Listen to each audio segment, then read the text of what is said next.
There are moments that divide your life into before and after. For Thandiwe, that moment came at a wedding where she sat alone, humiliated, watching the man who abandoned her marry someone else. She was ready to leave, ready to escape the whispers and pitying looks. Then a man sat down next to her. Handsome didn't cover it. He was the kind of attractive that felt dangerous. And when he reached for her hand, without introduction, without explanation, Thandiwe's brain screamed at her to move away, but her body froze, especially when he spoke. "Act like you're mine." His voice was calm, certain, like he expected obedience. And when the entire wedding went silent, when people started staring with something that looked like fear, Thandiwe understood. This wasn't just a man. This was someone powerful. Someone everyone in Seoul's elite circles knew. Someone her ex-boyfriend was terrified of.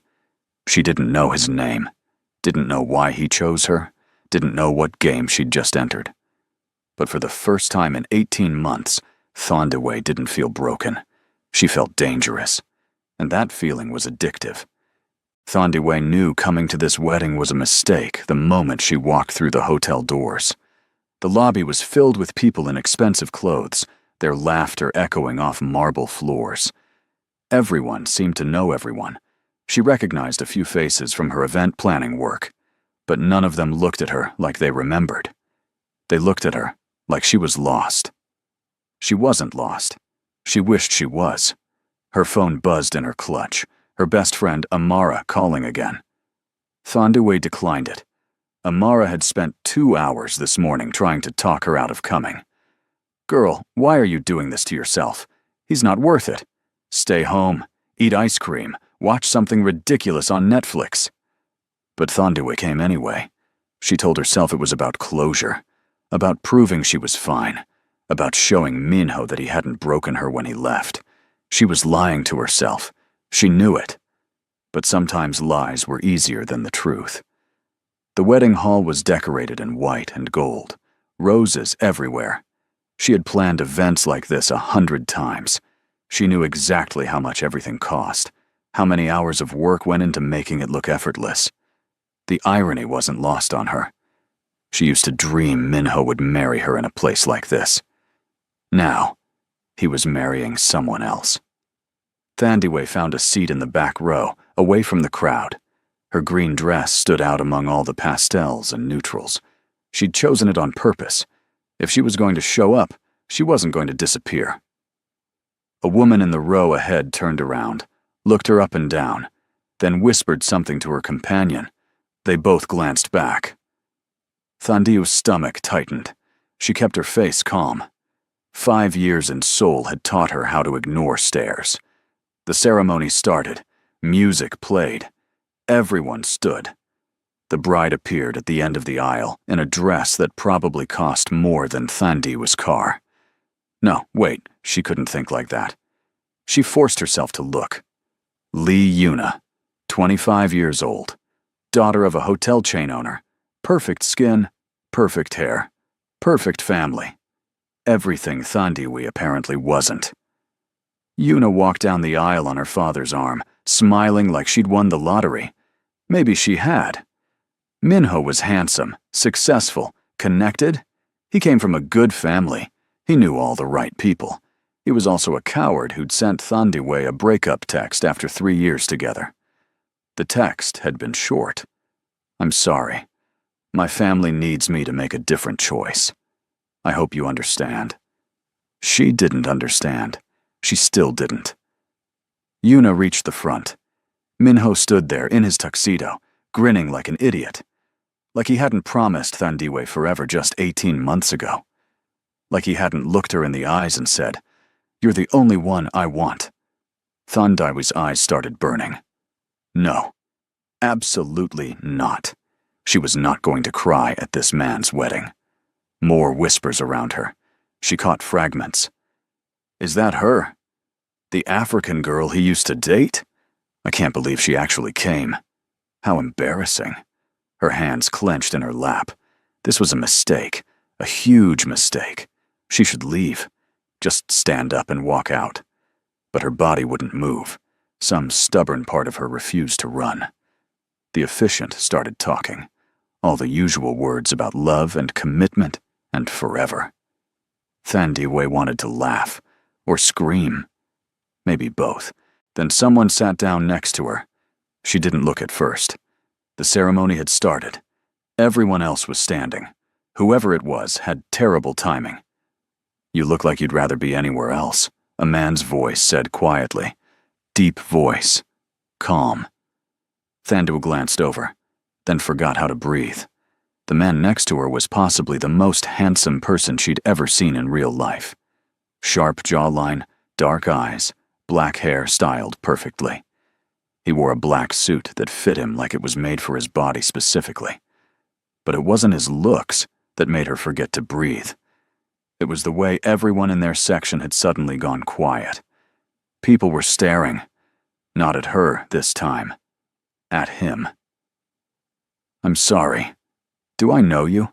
Thandiwe whispered. He didn't smile, just looked at her with those dark, unreadable eyes. "No. But in about 30 seconds, everyone here is going to think you do." "What are you talking about?" "Those people whispering about you, the ones making you want to disappear." He tilted his head slightly. "Do you want them to stop?" Thandiwe blinked.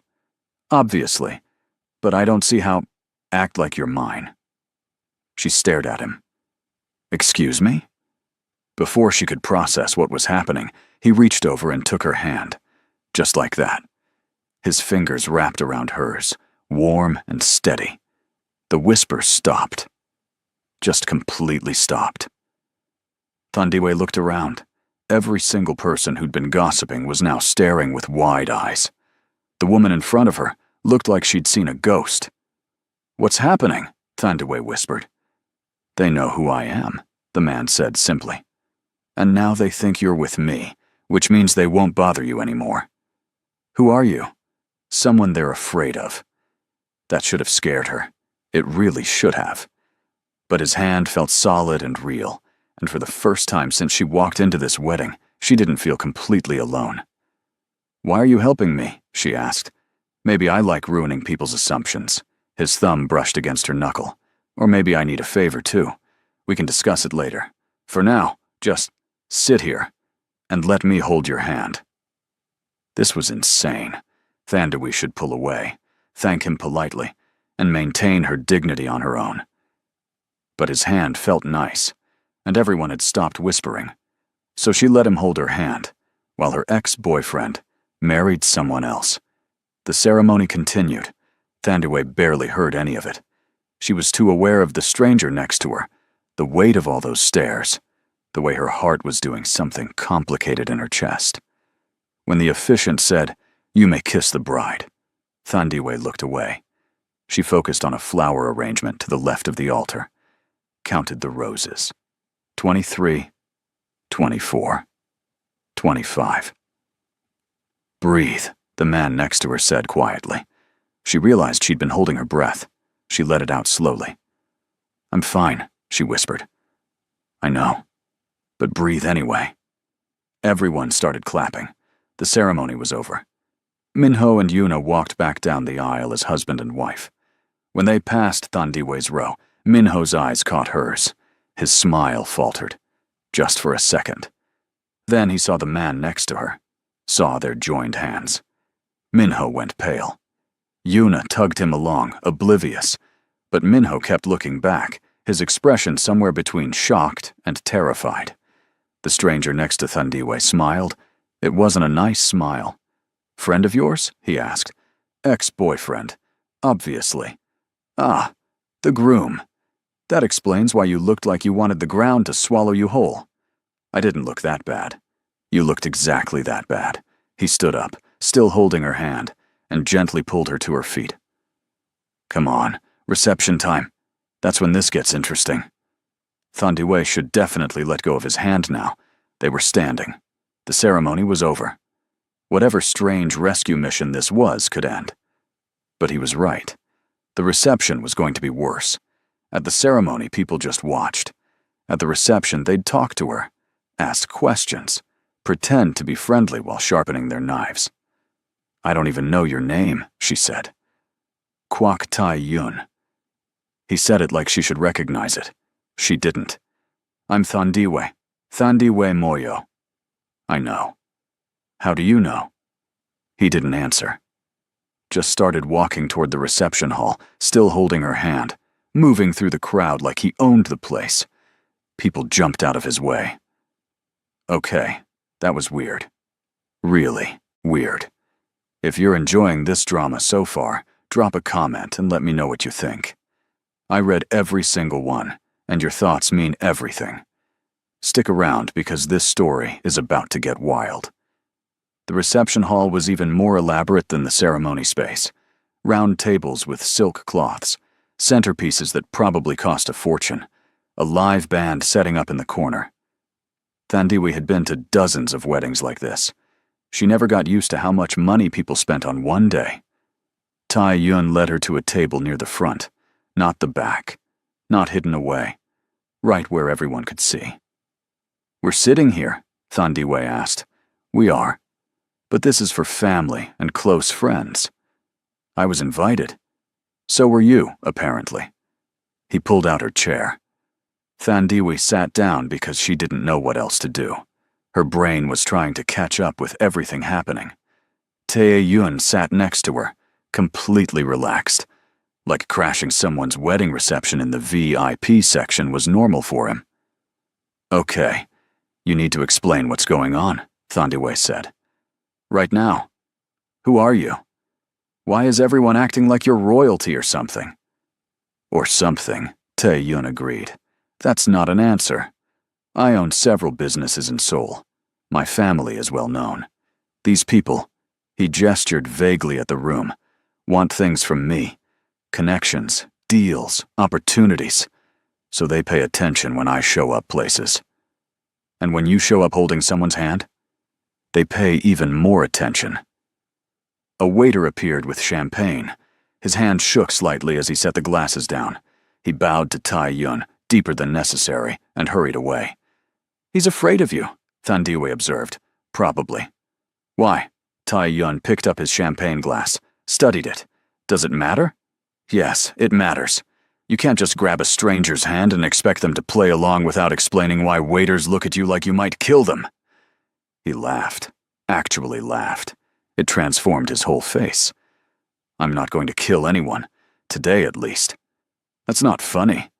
It's a little funny. It's really not." He set down the glass and looked at her directly. "Thandiwe, that's Zimbabwean, right? Don't change the subject." "I'm not. I'm trying to understand who you are. You're from Zimbabwe. You've been in Seoul for what, 5 years? How do you know that?" He smiled, didn't answer. Thandiwe's stomach did a small flip. "Have you been stalking me?" "Stalking is such an ugly word. I noticed you. There's a difference." He paused. "I've seen you at events before. You're an event planner. You're good at your job. You're always professional, always composed. But today you looked broken. I wanted to know why. So you decided to sit next to me and grab my hand?" "Yes. That's not normal behavior." "I'm not a normal person." Before Thandiwe could respond, someone approached their table. A middle-aged man in an expensive suit, his smile tight and nervous. "Mr. Kwak," the man said, bowing. "What a pleasant surprise. I didn't know you'd be attending." "Mr. Park," Tae-yun said coolly, "congratulations on your daughter's wedding." So this was Yuna's father, the hotel chain owner. He looked at Thandiwe like he was trying to figure out a complicated puzzle. "Thank you," Mr. Park said. "And who is your lovely companion?"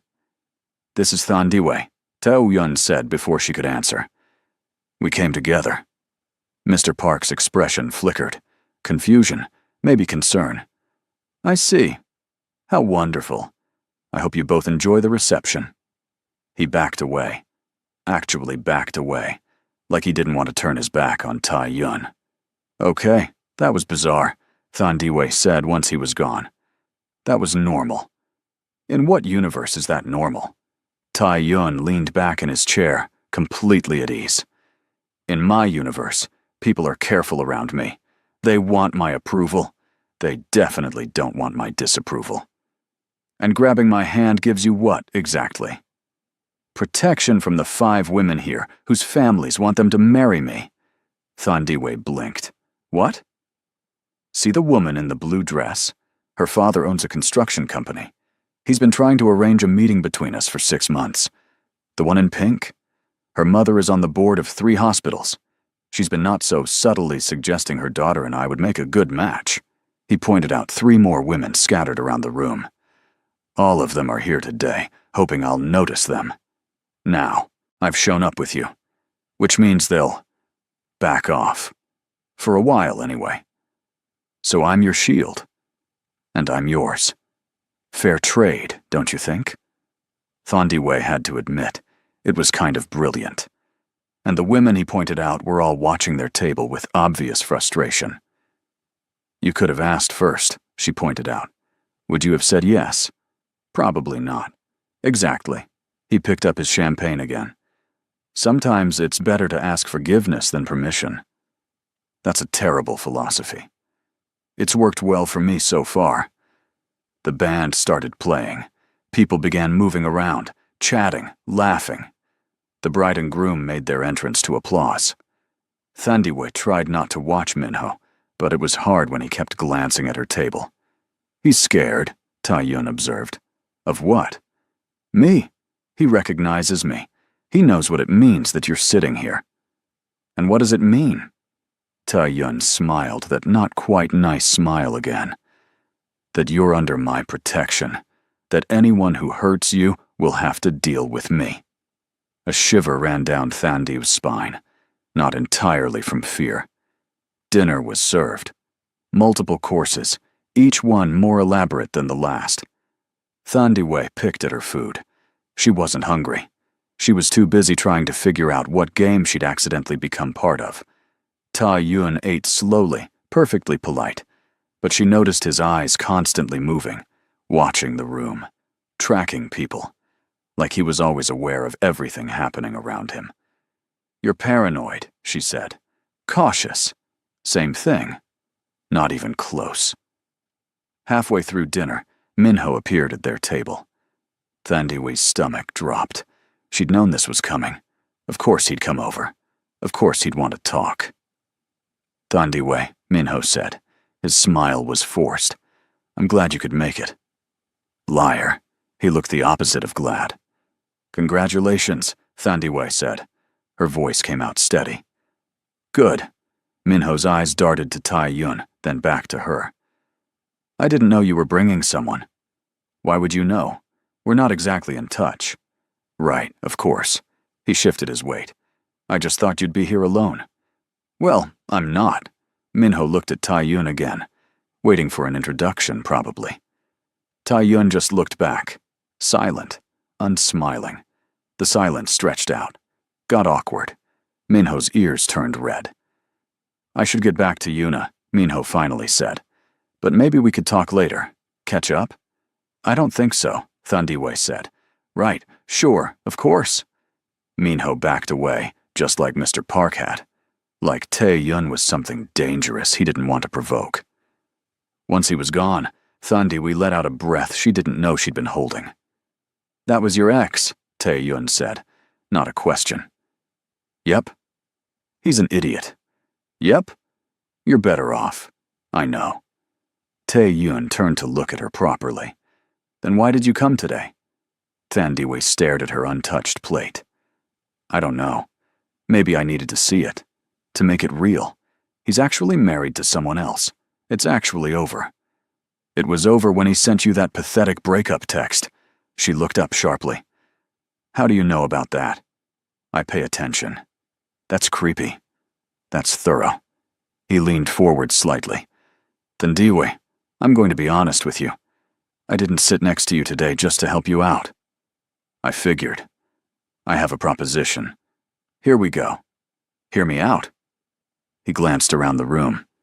These people think we're together now. The rumors will start tonight. Spread by tomorrow. By next week, all of Seoul's social circles will assume we're dating.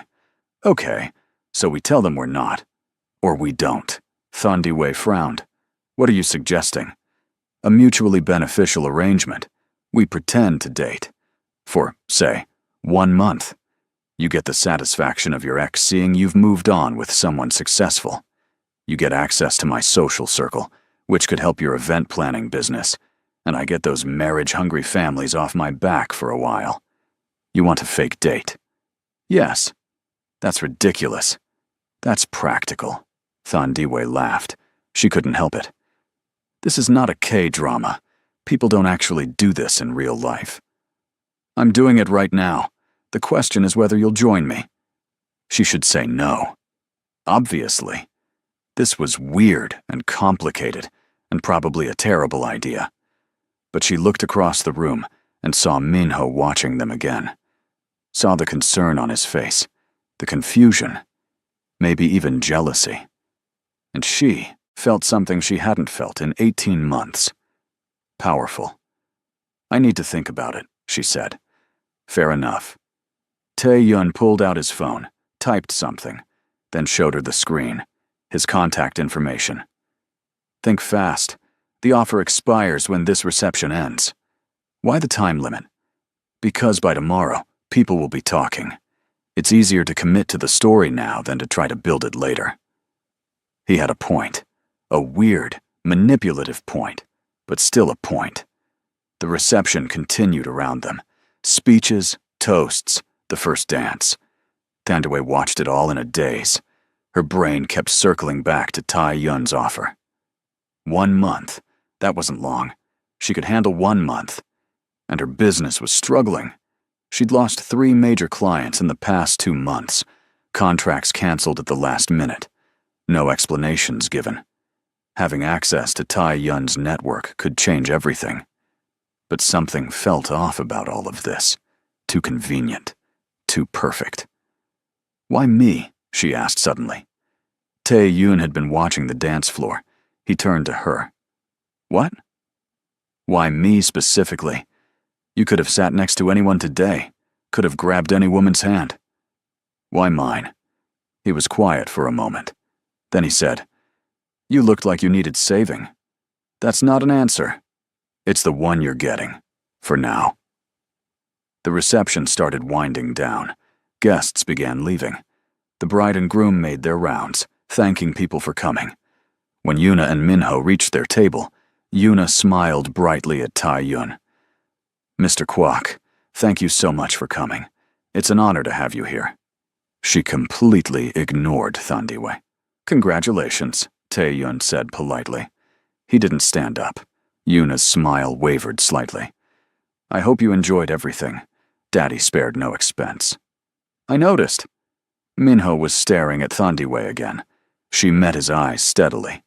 Didn't smile, didn't frown, just looked at him like he was a stranger, because he kind of was now. We should go, Minho said to Yuna, touching her elbow. But we haven't properly met Mr. Kwok's date, Yuna said. She finally looked at Thandiwe. Her smile was sharp. I don't think I caught your name. Thandiwe. What an unusual name. Are you from Seoul? Zimbabwe, originally. Oh. How exotic. The way Yuna said it made it sound like an insult. And how did you meet Mr. Kwok? Before Thandiwe could answer, Tae-yun stood up. He moved next to Thandiwe's chair, his hand coming to rest on her shoulder. The touch felt possessive, protective. We met through mutual connections, Tae-yun said. His voice was perfectly polite, but something in it made Yuna take a small step back. Thandiwe and I have known each other for a while now. Minho's face did something complicated. A while? Long enough, Tae-yun said. The implication hung in the air. Long enough that maybe Thandiwe had moved on while Minho was still with her. Long enough that maybe she hadn't been pining over him at all. It wasn't true, but Minho didn't know that. Well, it's lovely to meet you, Yuna said to Thandiwe. Her smile was frozen now. I hope you both have a wonderful evening. She dragged Minho away. Tae-yun's hand was still on Thandiwe's shoulder. She could feel the warmth of it through her dress. You're good at this, she said quietly. Practice. How much practice? More than you want to know. He removed his hand, and she immediately missed the warmth. Have you decided?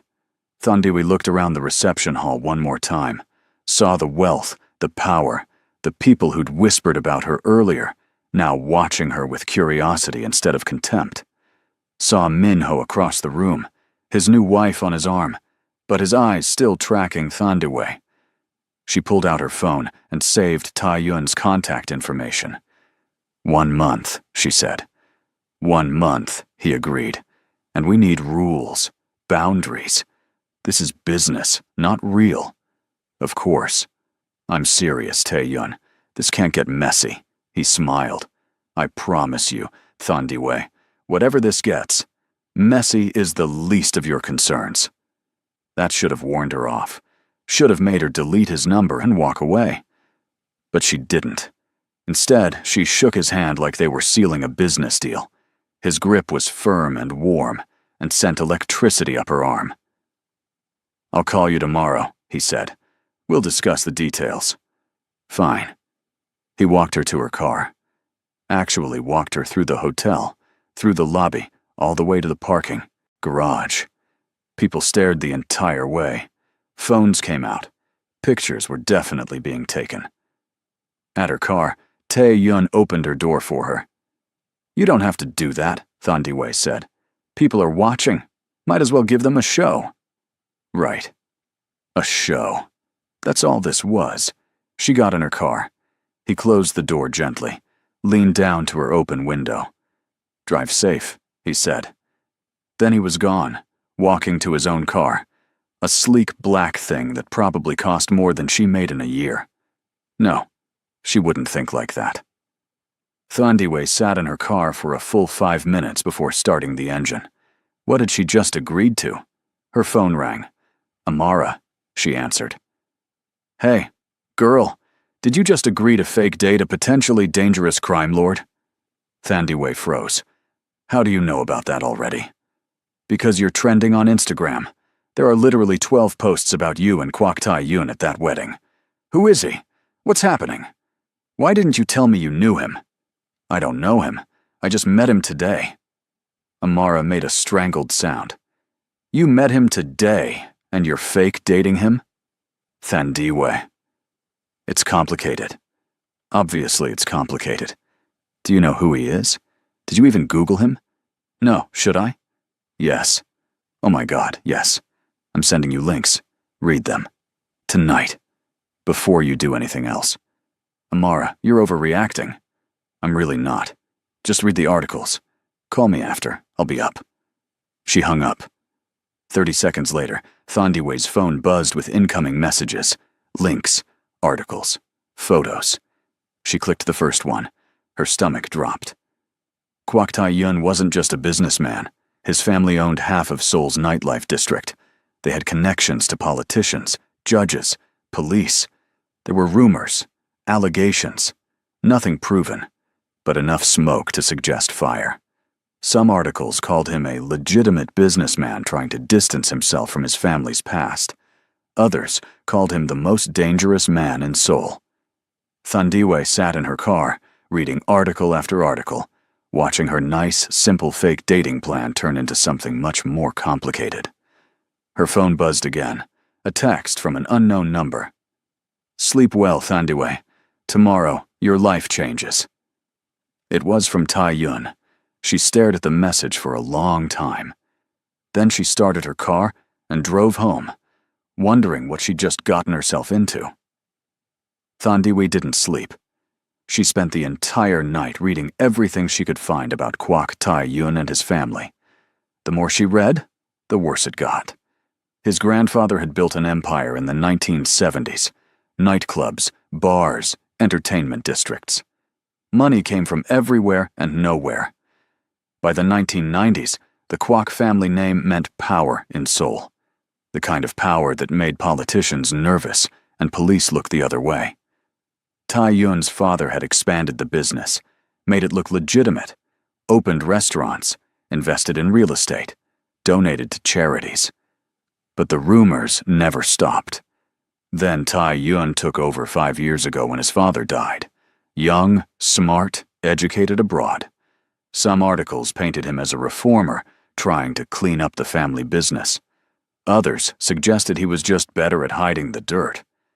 There were photos of him at charity galas, business conferences, art exhibitions, always alone, always watching, never smiling quite right. One article called him Seoul's most eligible bachelor and most untouchable mystery.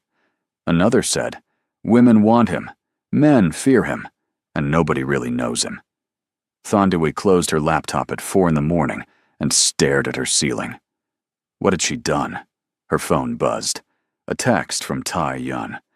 Breakfast tomorrow, 10 a.m. I'll send a car. Not a question, a statement. She should cancel, should tell him she changed her mind, should run far away from whatever this was. Instead, she texted back, I can drive myself. The car will be there at 9:45. Wear something nice. We're being seen. Right.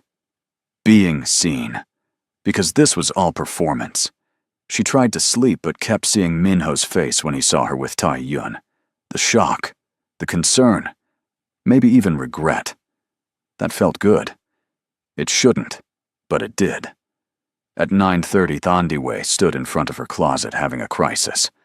Wear something nice, Tai Yun had said. But what did that mean?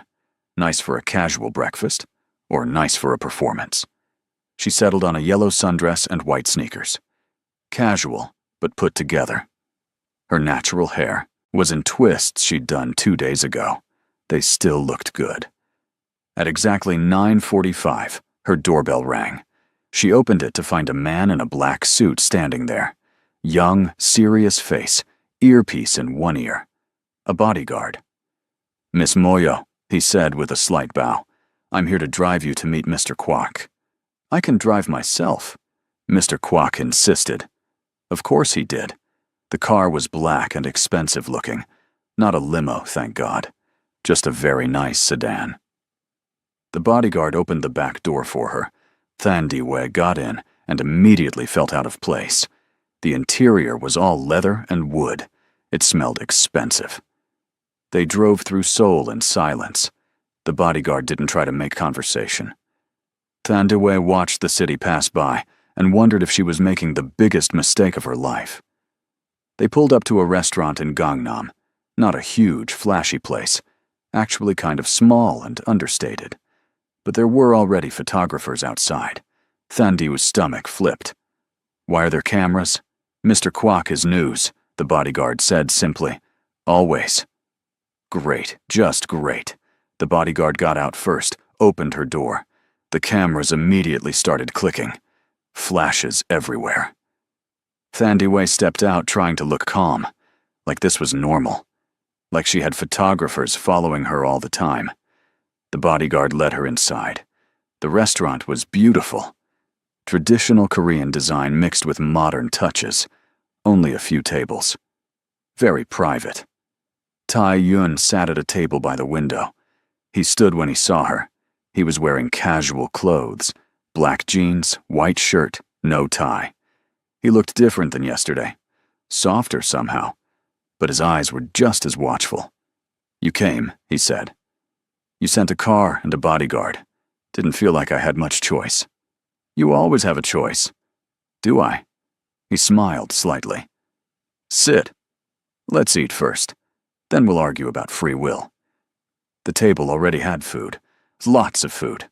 Traditional Korean breakfast dishes. Fresh fruit, coffee, tea. You ordered for me, Thandiwe asked. I ordered everything. You can pick what you want.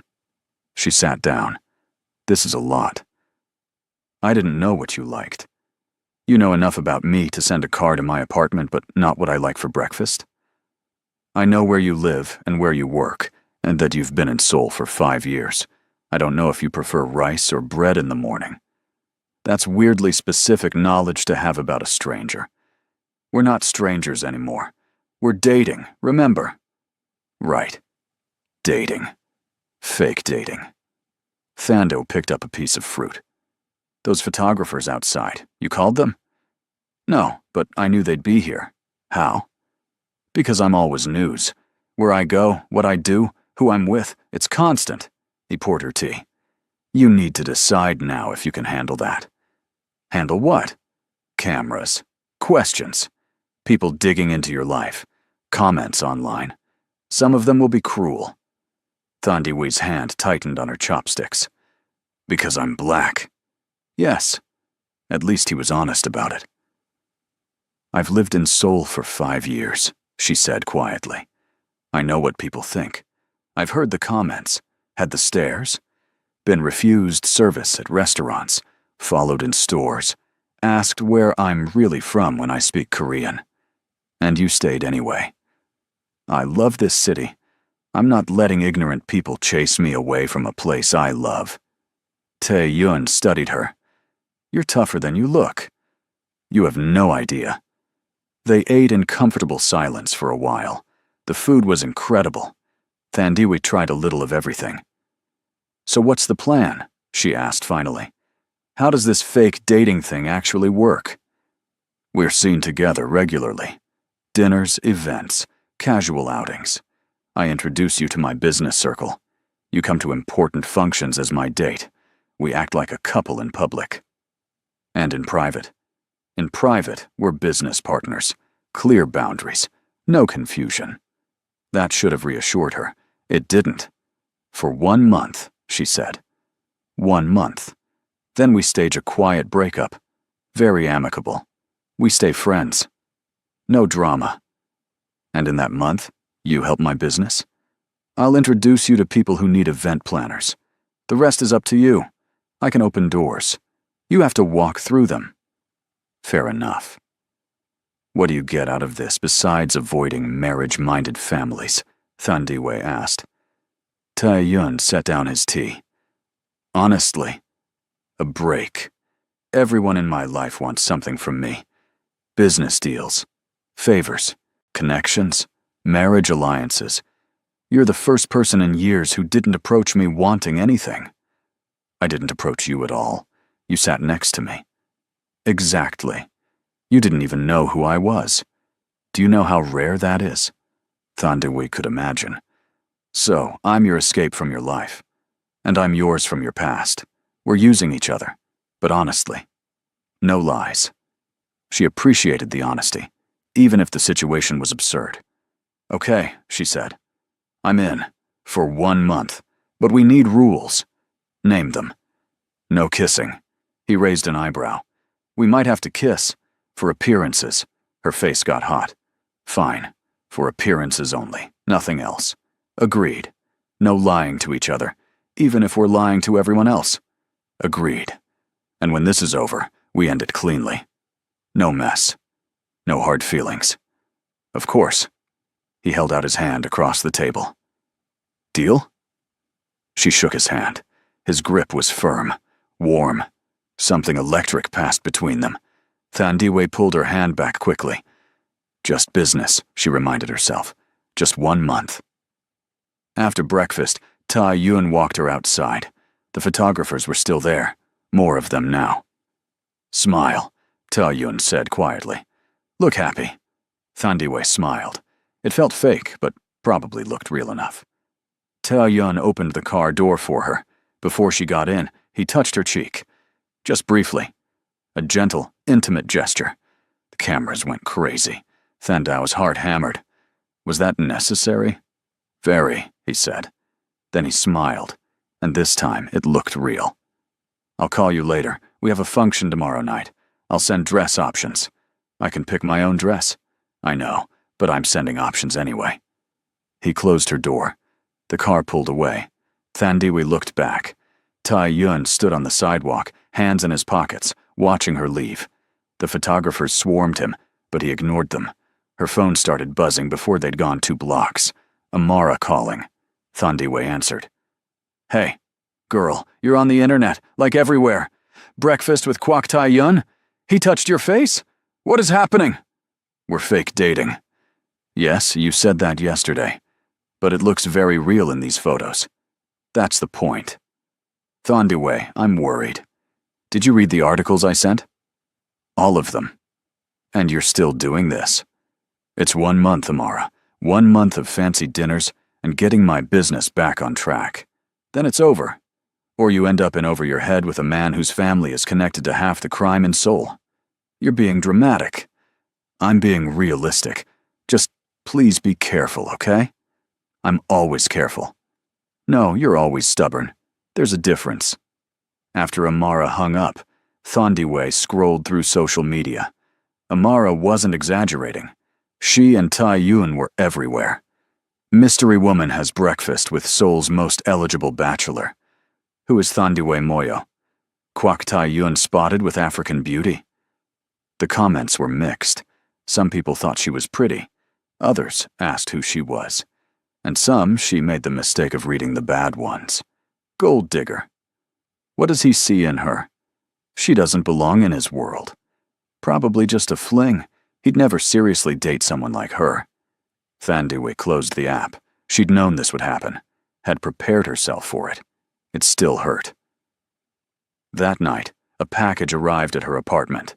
3 dresses. All designer. All in her exact size. How did Tae-yoon know her size? She tried on all 3. They fit perfectly. She chose a deep blue one. Simple, elegant, made her skin look amazing. The next evening, the bodyguard picked her up again. This time she was ready for the cameras. The function was at a luxury hotel, some kind of charity gala. Thandiwe had planned events like this before, had worked them, never attended as a guest. Tae-yoon met her at the entrance. He wore a dark suit that made him look dangerous and sophisticated at the same time. "You look beautiful," he said. "It's the dress you sent." "It's you." He offered his arm. "Ready?" Not even a little bit. But she took his arm anyway. Walking into that gala on Tae-yoon's arm felt like entering a different world. Everyone stopped talking when they appeared. Just stopped and stared. Then the whispers started. Tae-yoon seemed unbothered.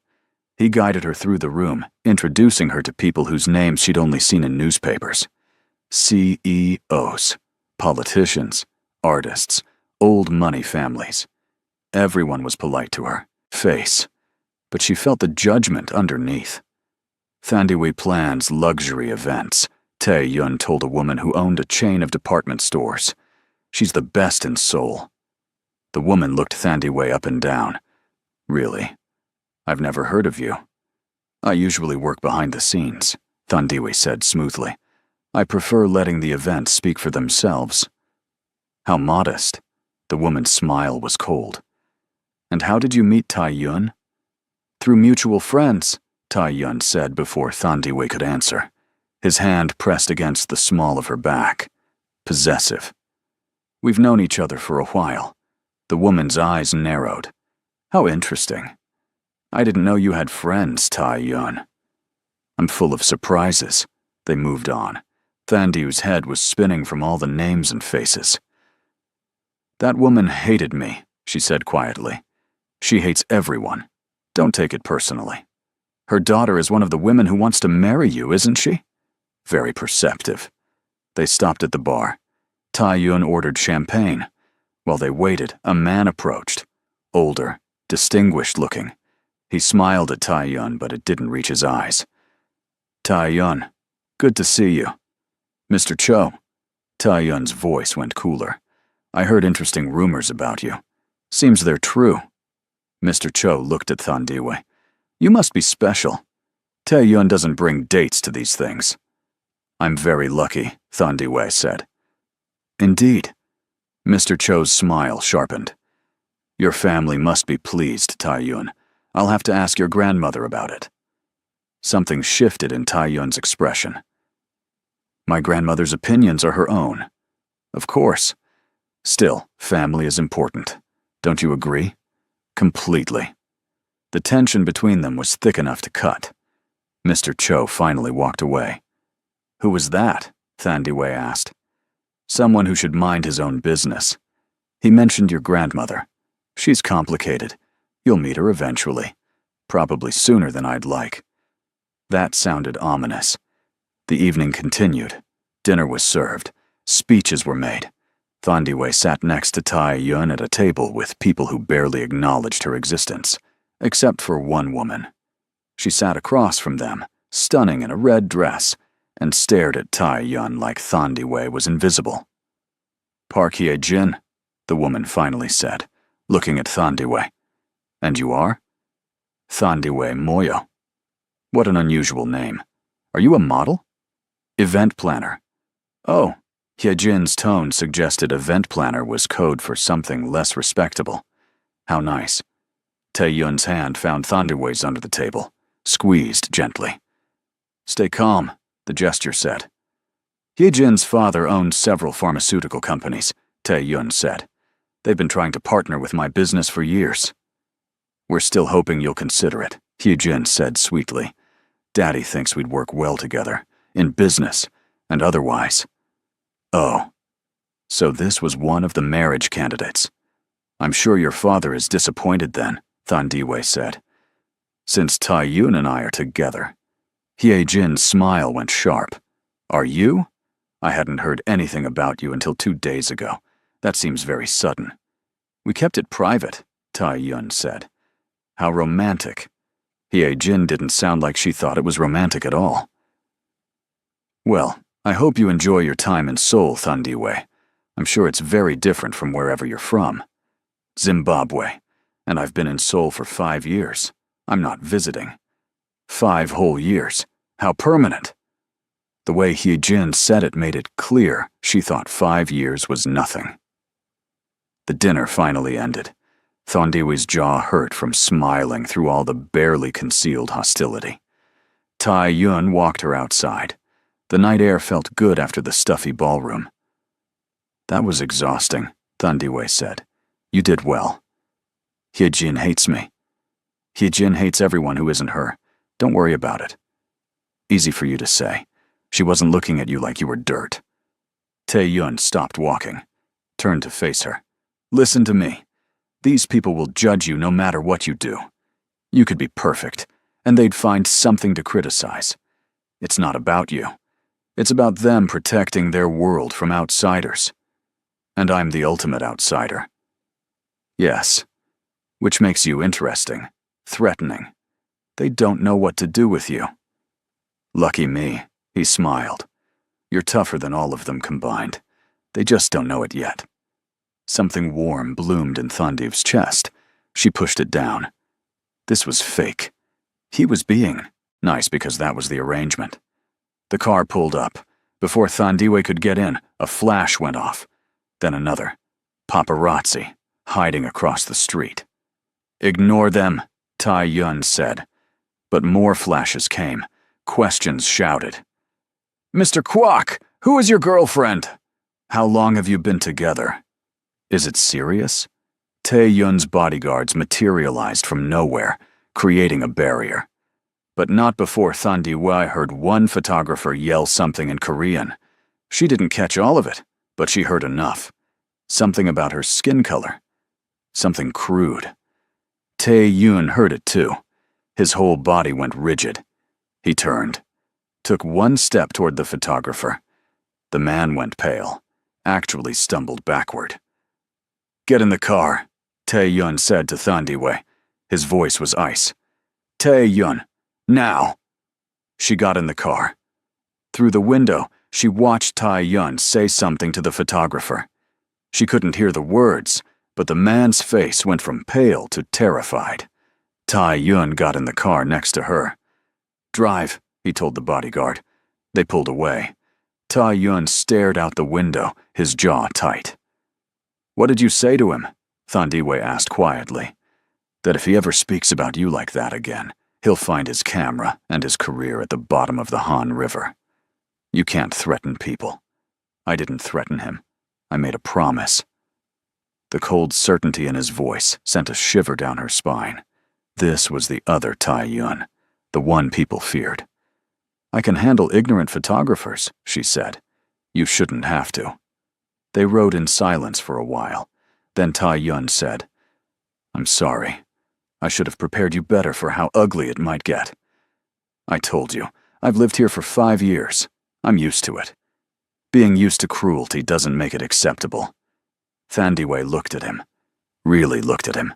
His jaw was still tight, anger simmering underneath his calm exterior. He was genuinely angry on her behalf.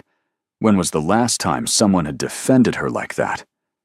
"Thank you," she said softly. He turned to look at her. His expression softened.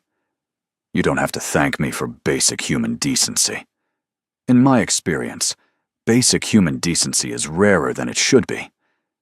Something passed between them in the back of that car. Something that felt too real for their fake arrangement. Thandiwe looked away first. The car pulled up to her apartment. Tae-yun got out and walked her to her door, just like yesterday. "You don't have to walk me up every time," Thandiwe said. "Yes, I do. Cameras might be watching." Right. Cameras. The performance. At her door, she turned to say goodbye. Tae-yun was standing closer than she expected. Close enough that she could smell his cologne. Something clean and expensive. "Tomorrow," he said quietly. "I have a business dinner. Boring but important. Will you come?" Is that a request or a requirement? A request. Always a request. Then yes, I'll come. He smiled. Not his public smile. Something smaller, more genuine. "Good. I'll send details." He reached out and tucked a loose strand of her hair behind her ear. His fingers brushed her cheek. Every nerve in her body lit up. "Good night, Thandiwe," he said. Then he was walking away, back to the car, leaving her standing at her door with her heart racing. This was fake, she reminded herself. All fake. He was acting. But it felt real. Dangerously real. Inside her apartment, Thandiwe checked her phone. 15 missed calls from Amara. Dozens of messages. And her business email had 3 new inquiries. All from people asking about her event planning services. All mentioning they'd heard about her from mutual connections. Tae-yun was already keeping his promise. She was answering emails when her phone rang. Unknown number. "Hello? Miss Moyo. My name is Kim Sun-young. I'm Mr. Kwok's grandmother." Thandiwe's stomach dropped. "Oh, hello. I'd like to meet you. Tomorrow. 2 p.m. I'll send the address. I'm not sure if I'm free." "Make yourself free. This isn't a request." The line went dead. Thandiwe stared at her phone. This couldn't be good. She texted Tae-yun. "Your grandmother just called me." He responded immediately. What did she say? "She wants to meet me tomorrow." It didn't sound optional. It's not. "I'll come with you." She didn't invite you. "I'm coming anyway." Thandiwe set down her phone and tried to calm her racing heart. One day into this fake relationship, and she was already meeting the grandmother. The grandmother who, according to those articles, ran the family business before Tae-yun took over. The grandmother who supposedly had connections to every powerful person in Seoul. The grandmother who probably hated the idea of her grandson dating a black woman from Zimbabwe. This was going to be a disaster. But before Thandiwe could spiral too far into anxiety, her phone buzzed again. Tae-yun. "Don't worry, I won't let her intimidate you." "How do you know I'm worried?" "Because I know my grandmother. And I'm worried too." At least he was honest. Thandiwe tried to sleep, but her mind wouldn't stop racing. Tomorrow she'd face the matriarch of the Kwok family, the woman who probably had the power to end this arrangement with one word. What had she gotten herself into? And why did part of her not want it to end? The next day, at exactly 1:45 p.m., Tae-yun picked her up himself. No driver, no bodyguard, just him in a black car looking tense. "Ready?" he asked when she got in. "Absolutely not." "Let's go anyway." He almost smiled. "She's gonna try to scare you. Don't let her." "What if she succeeds?" "Then we'll deal with it together." Together. Like they were actually a team. Thandiwe looked out the window as they drove. "Why does she want to meet me?" "To assess if you're a threat." "A threat to what?" "Her plans for me, my future, the family legacy. Take your pick." "I'm fake dating you for 1 month. How is that threatening?" Tae-yun was quiet for a moment. Then he said, "Because she's not stupid. She'll know this might not stay fake. Thandiwe's heart skipped. What's that supposed to mean? Nothing. Forget I said it. But she couldn't forget it. The words hung between them the rest of the drive. They pulled up to a traditional Korean house in an expensive neighborhood. Beautiful garden, stone pathways, the kind of place that had been in a family for generations. This is where you grew up? Thandiwe asked. Part of the time. My grandmother still lives here. Refuses to move into anything modern. They walked to the door. A woman in traditional dress opened it before they could knock. She bowed deeply to Tai-yun, gave Thandiwe a careful once-over, and led them inside. The interior was stunning. Traditional architecture mixed with priceless antiques. Art on the walls that belonged in museums. An older woman sat in the main room, probably in her late 70s, dressed in an elegant hanbok, her white hair perfectly styled. She had Tai-yun's eyes, sharp and missing nothing. Grandmother, Tai-yun said, bowing slightly. Tai-yun, I told the girl to come alone. And I came anyway. The grandmother's lips twitched, almost a smile. Stubborn, like your father. Her eyes moved to Thandiwe. So you're the one causing all this gossip. Thandiwe bowed. Kim Sun Young Halmione, thank you for inviting me. I didn't invite you. I summoned you. There's a difference. The old woman gestured to the cushions across from her. Sit. Both of you. They sat. Thandiwe tried not to fidget under that sharp gaze. You're from Africa, the grandmother said. Zimbabwe, yes. And you've been in Seoul for 5 years, working as an event planner. Yes. Not very successful, from what I hear. You've lost several major clients recently. Thandiwe's cheeks burned. I've had some setbacks. Setbacks. The grandmother's tone made it clear what she thought of that word. And now you're dating my grandson. How convenient. Grandmother. Tae-yun's voice carried a warning. I'm simply stating facts. This girl appears in Tai-yun's life right when her business is failing. Within days, she's attending events on his arm, meeting his associates. It's very strategic. It's not like that, Thandiwe said. Isn't it? Then tell me, what is it like? Thandiwe looked at Tai-yun. He gave her a small nod. Your call, the gesture said. She turned back to the grandmother. I care about your grandson. Whether you believe that or not is your choice. Care about him or care about his money and connections? Grandmother, that's enough, Tae-yun said sharply. No, it's fine, Thandiwe said. She met the old woman's eyes directly. You don't know me. You don't trust me. I understand that.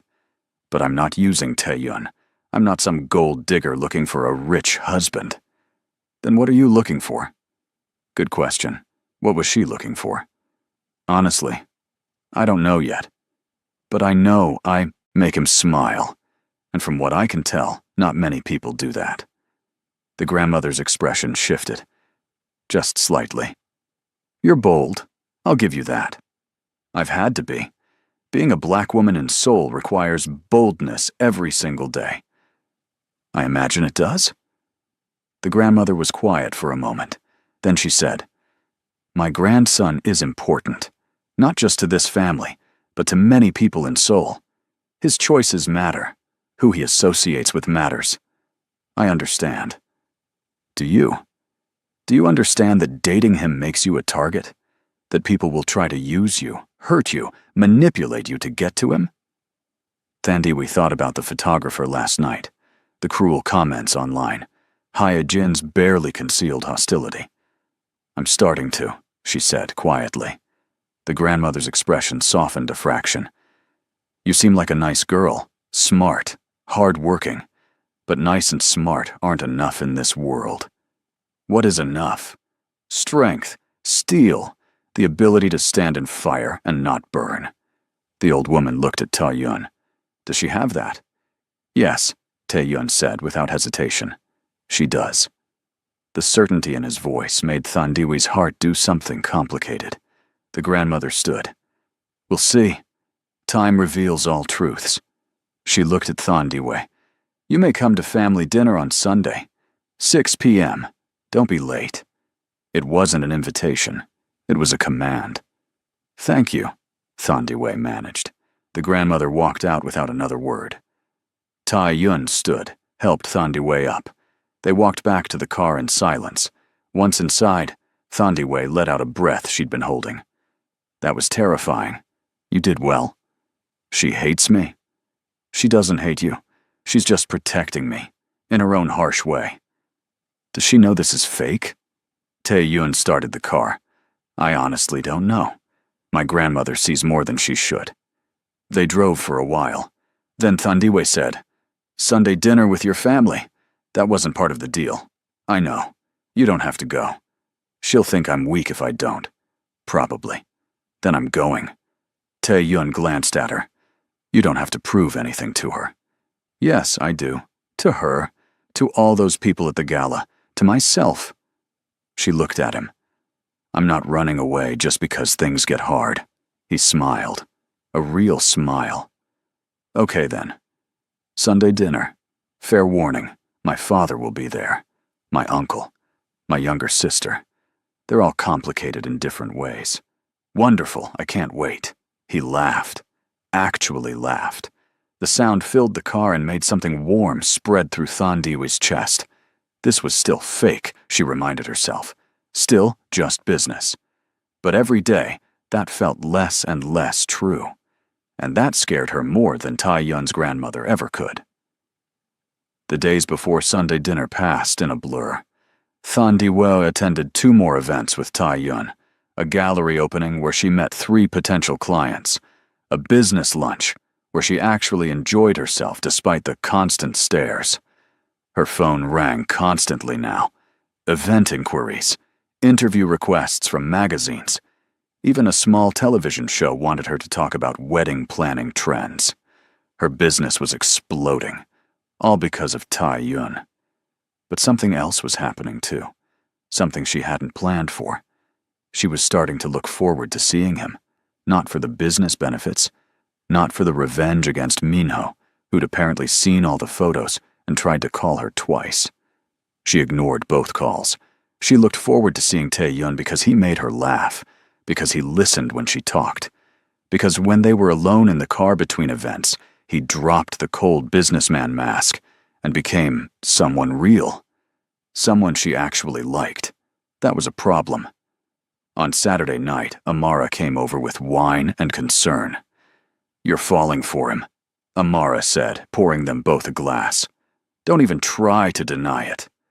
I'm not falling for him. We're friends. Friends don't look at each other the way you two look at each other in these photos. We're acting. Nobody's that good an actor. Amara pulled up her phone, showed Thandiwe a photo from the gallery opening. Tai Yun was looking at Thandiwe while she talked to someone else. The expression on his face was soft. Unguarded.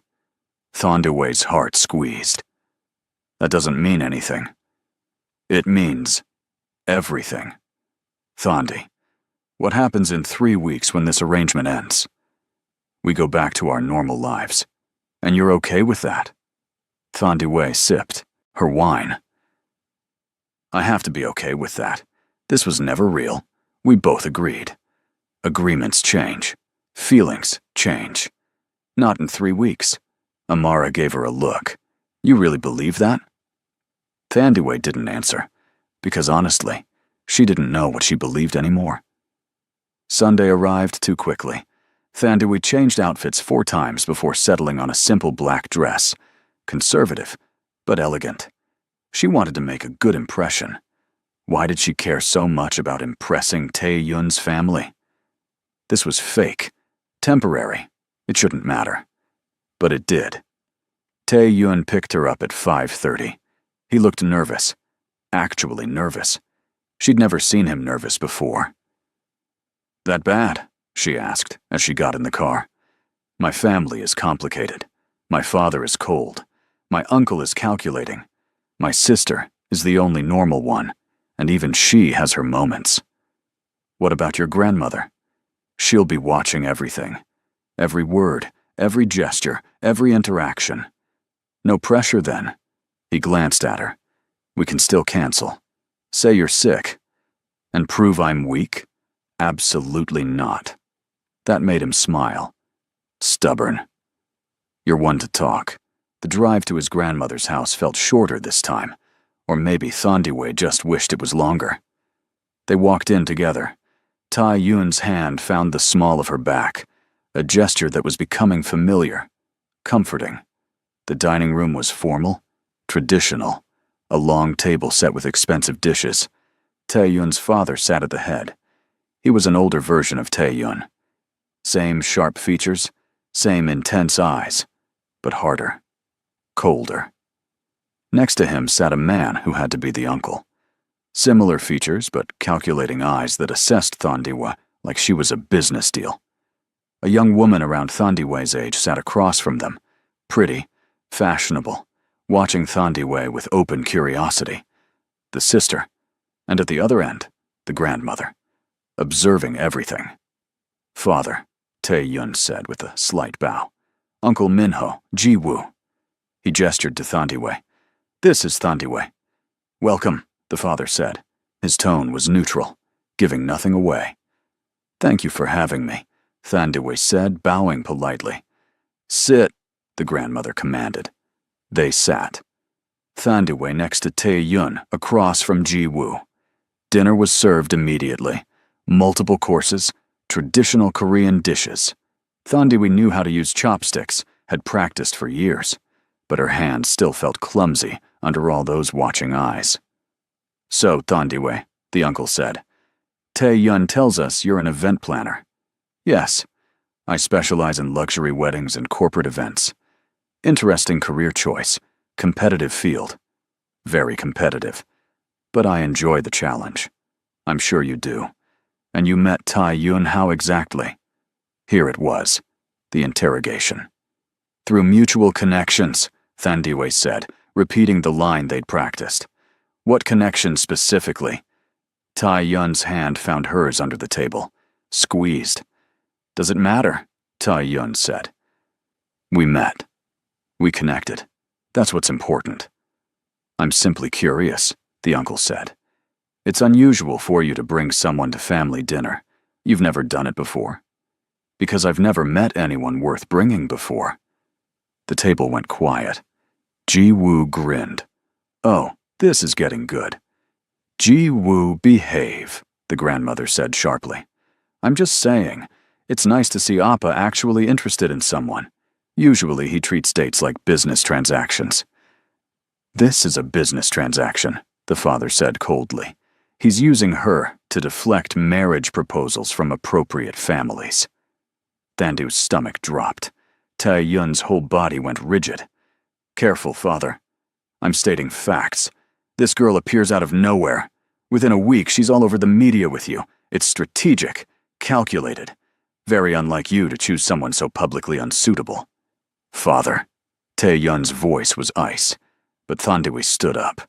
She couldn't sit there and listen to this anymore. Thank you for dinner, she said quietly. But I should go. Sit down, the grandmother commanded. Halmeoni, with respect, I don't think that's a good idea. I said sit. Something in the old woman's voice made Thandiwe sit. The grandmother turned to her son. You're being rude. Apologize. I'm being honest.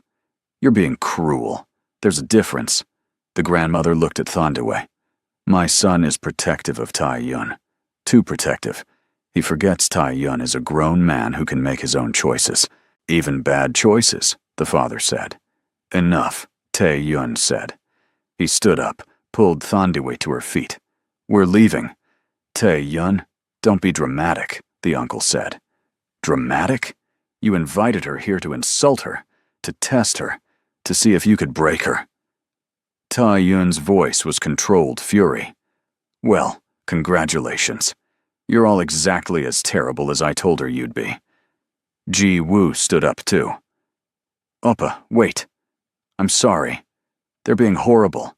Please don't leave. But Tae-yun was already walking out, still holding Thandiwe's hand. They made it to the car before Thandiwe started shaking. I'm sorry, Tai-yun said. His hands gripped the steering wheel. I'm so sorry. I knew they'd be difficult, but that was unacceptable. Your father called me unsuitable. My father is an ass.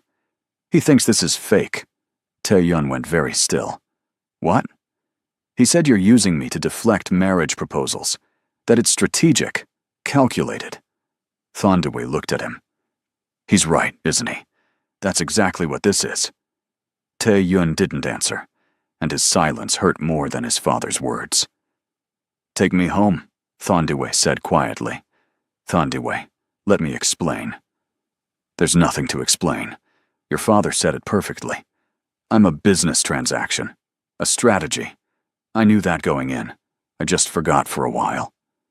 It's not like that, isn't it? She turned to him. Be honest. Did you sit next to me at that wedding by accident? His jaw tightened. Tae-yun, did you? No, he said finally. It wasn't an accident. Her heart cracked. How long had you been planning it? I'd seen you at events before, noticed you. When I heard you'd be at your ex's wedding, I thought it might be an opportunity. An opportunity to find a convenient fake girlfriend. An opportunity to meet you properly, away from work, away from expectations. By manipulating a vulnerable moment. By offering help when you needed it. Which you did. He wasn't wrong, but it still felt like a betrayal. Take me home, she said again. This time he drove. They didn't speak the entire way. At her apartment, Thandiwe got out without looking at him. Thandiwe, wait. She stopped but didn't turn around. I know you're angry. You have every right to be. But this stopped being fake for me weeks ago. Her breath caught. What? These past few days. The dinners, the conversations, the way you make me laugh. None of that was an act. I wasn't pretending. She turned around slowly. Then what were you doing? Falling for you. Terribly. Completely. Against every rule we set. Her heart hammered. You can't just say that. Why not? It's true. Because in 2 weeks this ends. We agreed. 1 month, and then we're done. Agreements can change. Not this one. You wanted a business arrangement. You got one. Don't change the terms now. She walked into her building before he could respond, before she could see his expression, before she could take back her words and tell him she was falling too. Inside her apartment, Thandiwe finally let herself cry. Stupid. She'd been so stupid. Letting herself feel things. Letting her guard down. Forgetting this was all performance. Her phone buzzed. Tai-yun calling. She declined it. He called again. Again. Again. Finally, she turned off her phone and went to bed. She woke up Monday morning to someone knocking on her door. Thandiwe stumbled out of bed, checked the peephole. Ji-woo stood there with coffee and pastries. Thandiwe opened the door. How did you get my address? Appa gave it to me. Can I come in?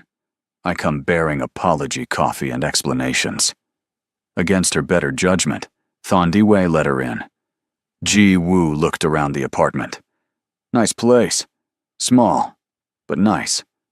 It's home. I like it. Very you. Ji-woo set down the coffee and pastries. Okay, so first, I'm sorry about last night. Our father is terrible. Our uncle is worse. And our grandmother is complicated. You don't have to apologize for them. Someone should. They were out of line. Ji-woo sat on the couch. But I'm also here to tell you something important about my brother. Thandiwe sat down carefully. What about him? He's not who you think he is. I mean, he is, but he's also more than that. Ji-woo paused. Our family business isn't entirely legal. You probably figured that out. I had suspicions. Tae-yun took over when our father retired. He's been trying to legitimize everything, make it clean. But it's hard to escape our family's reputation. Why are you telling me this? Because Tae-yun won't. He's too proud, too protective. He doesn't want you involved in the messy parts of his life. Ji-woo looked at her seriously. But you should know what you're getting into. If this thing between you is real. It's not real. It's an arrangement. Ji-woo laughed. Girl, please. I've seen the way my brother looks at you. That's not an arrangement. That's a man in love.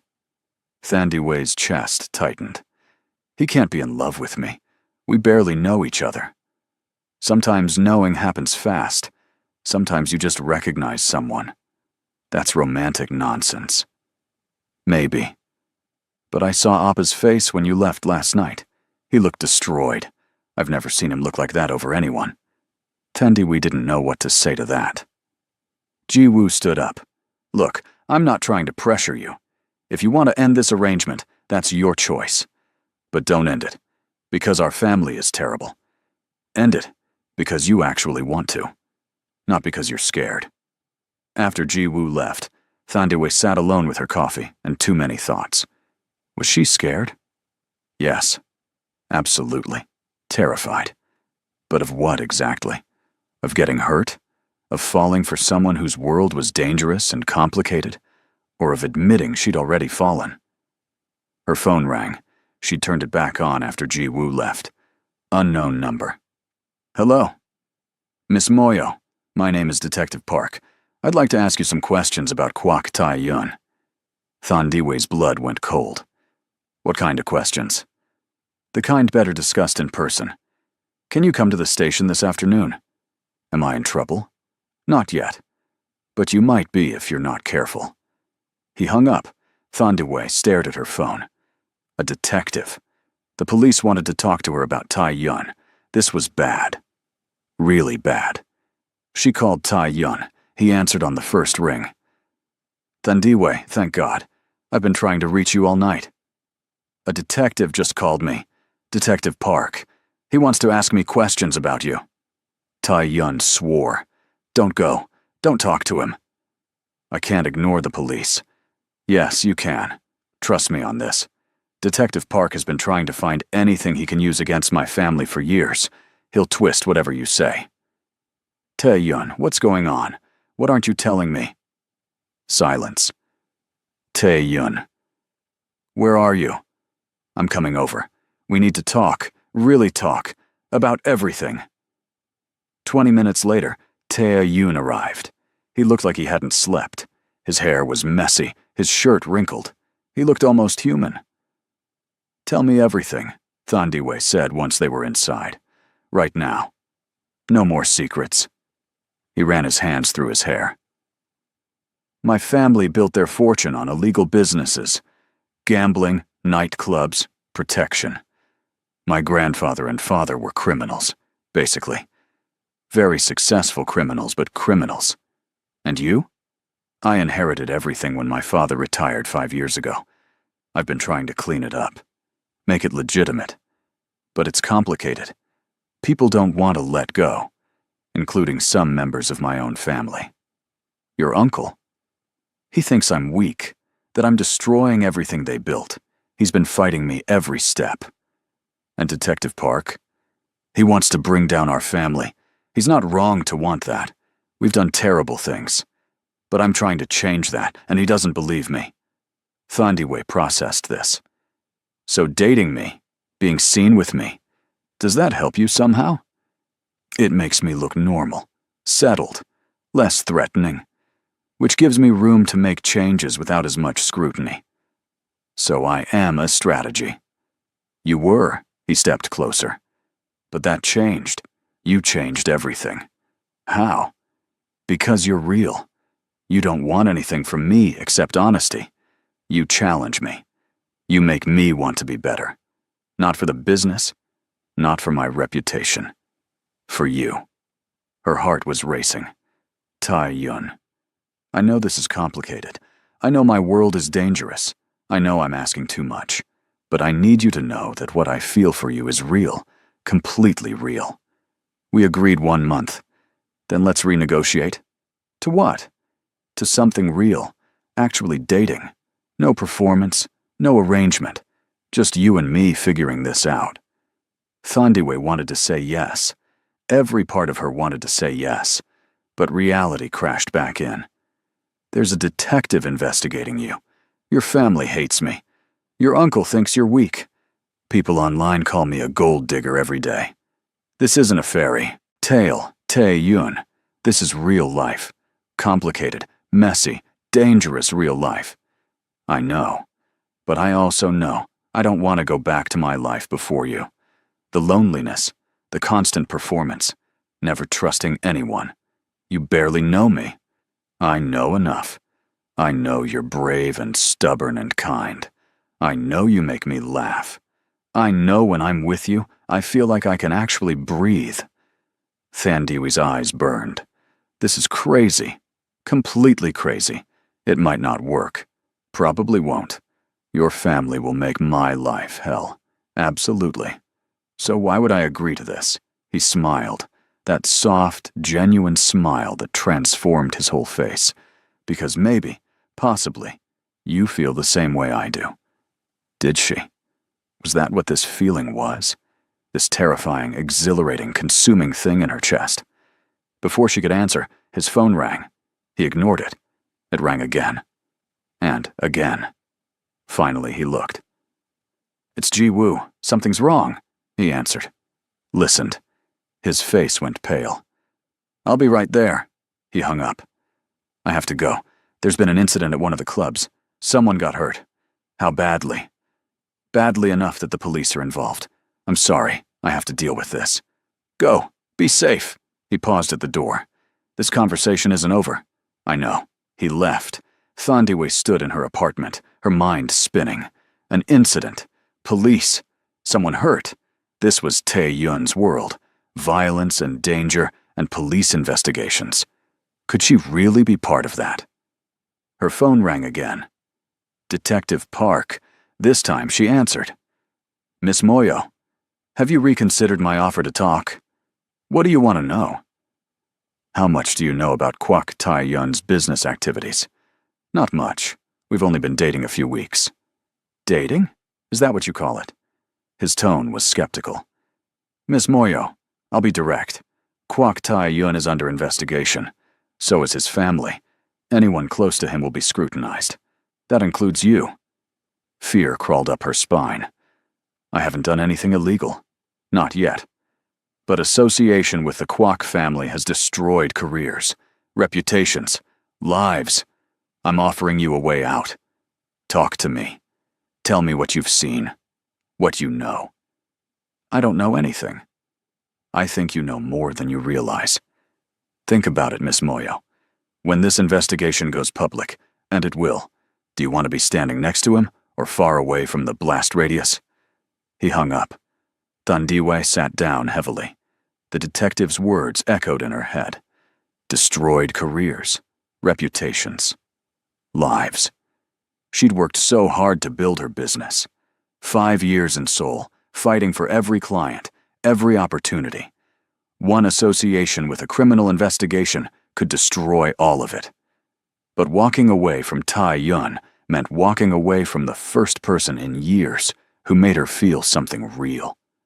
Her phone buzzed. A text from Tae-Yun. "The situation is under control. No one's seriously hurt. But I need to stay here for a while. Can we talk tonight?" She texted back. "Yes." Then she made a decision. If this story has you hooked, and you need to know what happens next, hit that subscribe button and turn on notifications. Trust me, you won't want to miss where this goes. Drop a comment telling me if you think Thandiwe should trust Tae-Yun or run far away. That evening, Tae-Yun came to her apartment looking exhausted. "Tell me what happened," Thandiwe said. "Fight at one of the clubs. 2 drunk idiots arguing over something stupid. One pulled a knife. Security intervened, but someone got cut. Not life-threatening, but enough to bring the police. Will there be charges? Against the guy with the knife, yes. Against my club, hopefully not. We have cameras, witnesses, proof our security followed protocol." He sat down heavily. But Detective Park showed up, started asking questions, making implications. He called me again. After you left. Tae-Yun looked up sharply. "What did you say to him?" "Nothing. But he warned me.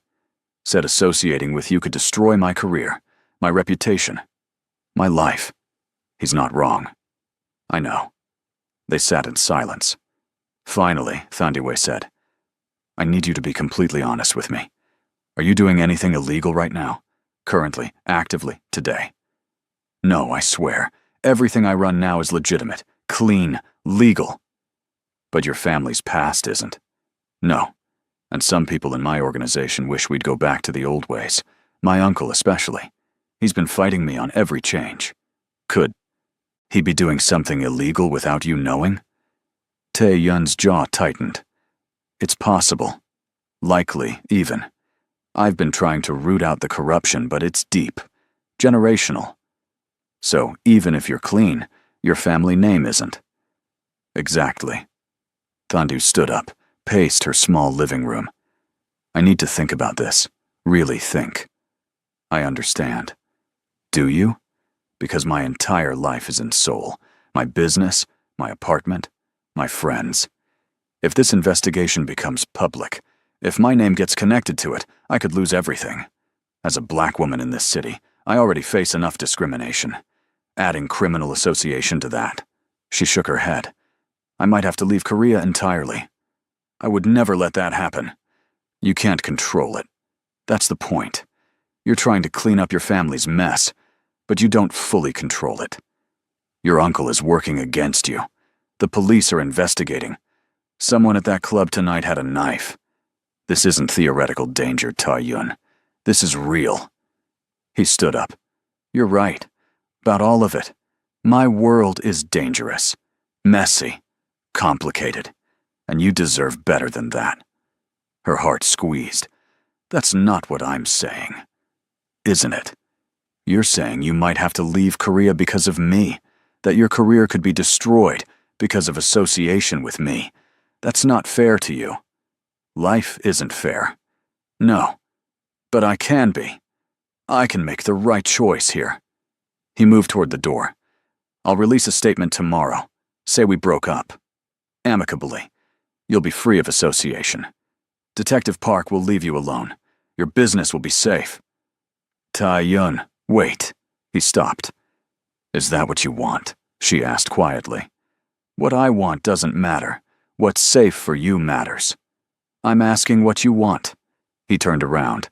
His eyes were raw, vulnerable. I want you. I want to see where this goes. I want to introduce you to my sister properly, win over my grandmother, tell my father to go to hell. I want to take you to dinner without it being a performance. I want to know what you look like first thing in the morning. I want everything. Tears pricked Thandiwe's eyes. That's terrifying. I know. I could get hurt, professionally, personally, in every way possible. I know, and I would spend every day trying to prevent that. But I can't promise it won't happen. I can only promise I'll be there when it does. She looked at him, really looked at him. This man who'd walked into her life at her lowest moment, who'd held her hand at her ex's wedding, who'd defended her against photographers and family and social judgment, who looked at her like she was worth fighting for. I'm scared, she admitted. Me too. I've been left before, abandoned. I don't think I could survive it again. I'm not him. I'm not Minho. I don't run when things get hard. How do I know that? You don't. That's what trust is. A leap without guarantee. Thandiwe wiped her eyes. This is the worst sales pitch ever. He laughed shakily. I'm not trying to sell you anything. I'm just being honest. I know. That's why it's working. His expression shifted. What? I'm still scared. Still worried about my business, and the investigation and everything else. But I don't want you to release that statement. I don't want this to end. Thandiwe. I want to see where this goes. Really goes. Not fake, not performance. Actually real. He crossed the room in 3 steps. Stopped just in front of her. Are you sure? Absolutely not. But I'm doing it anyway. He cupped her face gently. I promise I will do everything I can to protect you. Your business, your reputation, your heart. That's a big promise. I'm a man of my word." Then he kissed her, soft and gentle and real, nothing performative about it. Just them, in her apartment, choosing each other despite everything. When they pulled apart, Thandiwe was smiling. So what now? Now we figure it out. Together. One day at a time. What about Detective Park? I'll handle him. What about your business? I'll handle that. My family? We'll handle them together, he smiled. I like the sound of that. They spent the rest of the evening talking. Really talking. About everything. His childhood, her journey to Korea, his plans for the business, her dreams for her company. About fears and hopes, and the terrifying possibility of something real. At midnight, Tai-yun's phone buzzed. He checked it and frowned. I have to go. Uncle called an emergency family meeting. At midnight. My family doesn't operate on normal schedules. He stood reluctantly. I'll call you tomorrow? You better. At the door, he kissed her again. Thank you. For what? For taking a chance on me, on us. Thank you for being worth the chance. After he left, Thandiwe stood in her apartment feeling terrified and exhilarated, and more alive than she'd felt in months. This was crazy. Absolutely crazy. But maybe crazy was exactly what she needed. Her phone buzzed. A text from an unknown number. You should have listened to me, Miss Moyo. You're making a mistake. Detective Park. A chill ran down her spine. Was he watching her apartment? How did he know Tai-yun had just left? Another text. This one from Tai-yun. Emergency meeting is about the investigation. Uncle Min-ho is panicking. Something big is happening. I'll explain tomorrow. Lock your doors tonight. Lock her doors, because danger was real. Thandiwe checked all her locks twice, then sat on her couch, hugging a pillow, wondering what she'd gotten herself into. But despite the fear, despite the uncertainty, despite everything, she didn't regret her choice. She was choosing Tai-yun, choosing possibility over safety, choosing to trust again even though she'd been burned before. Tomorrow would bring new challenges, the investigation, the family drama, the public scrutiny. But tonight, she'd chosen love over fear. And that felt like enough. Her phone buzzed one more time. Tai-yun again. Whatever happens, we face it together. Sleep well. Dream of me. She smiled despite everything. Then she texted back. Already am. Outside her window, Seoul glittered with lights. Somewhere in that city, Tai-yun was dealing with family drama. Detective Park was building his case. Enemies were circling. But Thandiwe had spent 5 years in this city, learning to stand strong, learning to fight for what she wanted, learning that being underestimated was sometimes an advantage. She'd walked into that wedding alone and humiliated. Now she had someone who stood beside her, who saw her, who chose her. Whatever came next, they'd face it together. And maybe, just maybe, that would be enough. The story was far from over. In fact, it was just beginning. But for tonight, in this moment, Thandiwe let herself feel hopeful. Because sometimes, hope was the bravest choice of all. And Thandiwe Moyo had never been afraid of being brave. She just needed to remember that when the real challenges started, which, given the look of those text messages from Detective Park, would probably be very soon. But that was tomorrow's problem. Tonight, she'd allow herself this one moment of peace, of possibility, of believing that maybe, against all odds, this crazy arrangement could become something beautiful. Her phone lit up with notifications, social media mentions, comments on photos. The world was watching, judging, speculating. Let them watch. Let them judge. She knew the truth. She knew what she felt. She knew what she'd chosen. Everything else was just noise. Thandiwe turned off her phone, climbed into bed, and let herself smile in the darkness. Tomorrow would bring whatever it would bring. But tonight, she'd chosen love, and that made her braver than she'd ever been. The city lights filtered through her curtains. Seoul never really slept. Neither did its secrets. But Thandiwe was learning that some secrets were worth keeping. Some risks were worth taking. Some people were worth fighting for. Kwak Tai-yun was all three. She just hoped she was strong enough for what came next, because in her heart, she knew this was only the beginning. The real story was about to start. And it would test everything she thought she knew about love, trust, and survival in a world that wasn't built for people like her. But she was ready. At least, she hoped she was.